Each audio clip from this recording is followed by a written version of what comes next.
Mami, yo soy guapa, mami, yo soy guapa. Mami, yo soy guapa, mami, yo soy guapa. Mi pelo rubio, mi cara guapa. La Edad Media, periodo histórico marcado por la decadencia de la cultura grecorromana y el crecimiento exponencial de la religión cristiana, este periodo es altamente calificado como una época oscura, donde todo conocimiento, búsqueda de la razón del humano o ansias por saber, fueron renegadas a un rincón oscuro del pasado y se reemplazaron por la ciega adoración a Dios, aprovechando la fiebre del momento para castigar a todo aquel que no creía en el Creador. Sin embargo, todo esto es una gran mentira. La Edad Media fue un periodo que, efectivamente, se caracterizó por la expansión de la religión católica en Europa, pero jamás fue una fe ciega y sin fundamento. Aquí es donde entra la filosofía.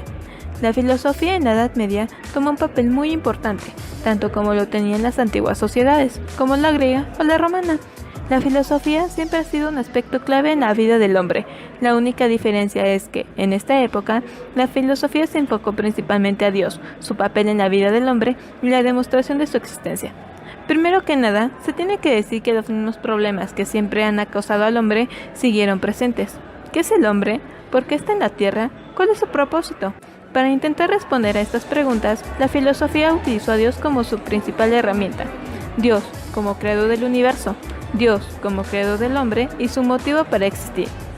En este periodo de la historia, la religión y la filosofía, que en nuestro contexto contemporáneo, para ser contrarios, se unieron para intentar darle un significado a la vida y al hombre.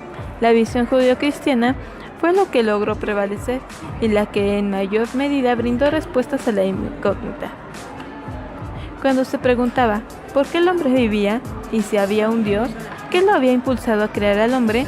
La visión judio-cristiana respondía que Dios mismo, como un ser consciente de sí mismo, fue quien lo brindó a la vida al hombre en su suceso extraordinario, pues al hacerlo no solo le dio vida, sino que le volvió un igual, un ser único, pensante, con conciencia de sí mismo y del otro, un ser igual a Dios, igual a Él, porque Dios tuvo la benevolencia de compartir lo que tenía al punto de crear al hombre a su imagen y semejanza, compartirse a sí mismo al punto de crear a otros iguales a él. Hemos tocado otro tema.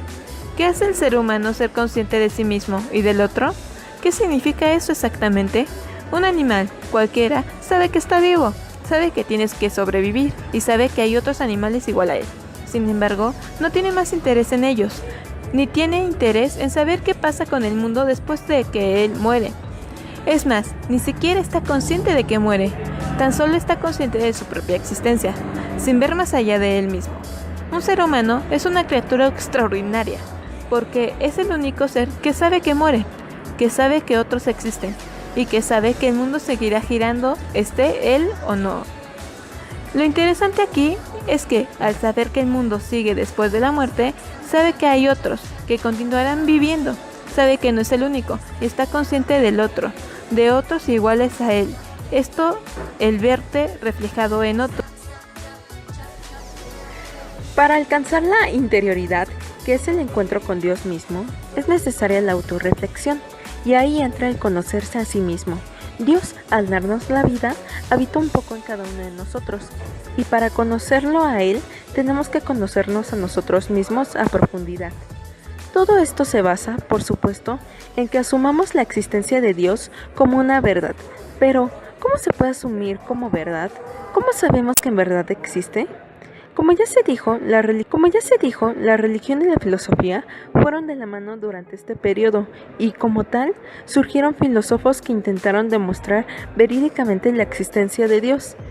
Este fue el caso de Tomás de Aquino. Tomás de Aquino fue un teólogo y filósofo italiano considerado el máximo representante de la filosofía escolástica medieval. Él creó las 5 vías para demostrar la existencia de Dios y las basó en 3 verdades: los hechos observables, la negación de la reiteración infinita de los hechos y la inclusión de los principios metafísicos. La primera vía, la del movimiento, se basa en las cosas que cambian. Lógicamente, para que algo cambie, debe de existir un primer impulso, un primer motor que cause el primer cambio. Este primer motor es Dios. La segunda vía establece que nada es causa de sí mismo y todo necesita una causa anterior. Por lo tanto, debe de haber una primera causa. La tercera vía establece que todos los seres son contingentes y si todos lo son, significa que pudieron no haber existido. Por lo tanto, debe de existir alguien que los haya creado. La cuarta vía establece que la perfección relativa que tiene el nombre requiere de un ser absolutamente perfecto, que nos permita medir dicha perfección relativa. Por último, la última vía establece que debe de haber un ente que establezca el orden en el universo y mantenga las cosas en el papel que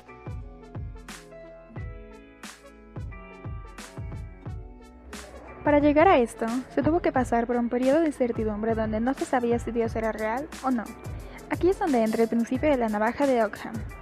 Su principio dice, es vano hacer con más lo que se puede hacer con menos. Lo que se refiere básicamente a que si tenemos dos explicaciones para un mismo fenómeno y ambas nos traen las mismas consecuencias, entonces siempre debemos escoger la explicación más sencilla. En este caso, aceptar a Dios como el creador del hombre y que lo creó por su bondad a su imagen y semejanza es lo más sencillo, y por lo tanto debe ser aceptado como una verdad. Sin embargo, este planteamiento nos lleva al nominalismo, el cual propone que un objeto no comparte nada más que el nombre con otro objeto exactamente igual. En contraparte, el planteamiento platónico y el planteamiento aristotélico nos brindan una visión del mundo sensible y el mundo de las ideas. Estos planteamientos dicen que un objeto existe en ambos planos, el mundo de las ideas, que es el mundo de las verdades, donde los objetos existen, y el mundo sensible, que es el que podemos percibir, proveniente del mundo de las ideas. Sin embargo, eso nos mete en otra problemática. Si hay dos planos, ¿cuál es el verdadero?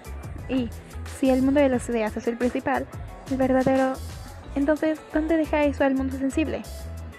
Nosotros que habitamos en el mundo sensible, ¿somos parte de esa verdad?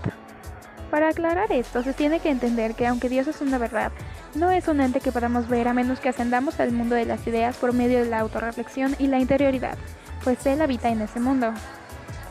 Lo interesante aquí es que si aceptamos a Dios como una verdad absoluta y universal, y nos aceptamos a nosotros mismos como una creación de Dios, nosotros nos volvemos una parte de la verdad absoluta que es Dios, pues somos una parte de Él. En conclusión, la Edad Media tuvo diversos planteamientos respecto a la filosofía, la religión y la existencia de un Dios creador, y para intentar solucionar las problemáticas del hombre, creó nuevas explicaciones y retomó algunas más viejas para encontrar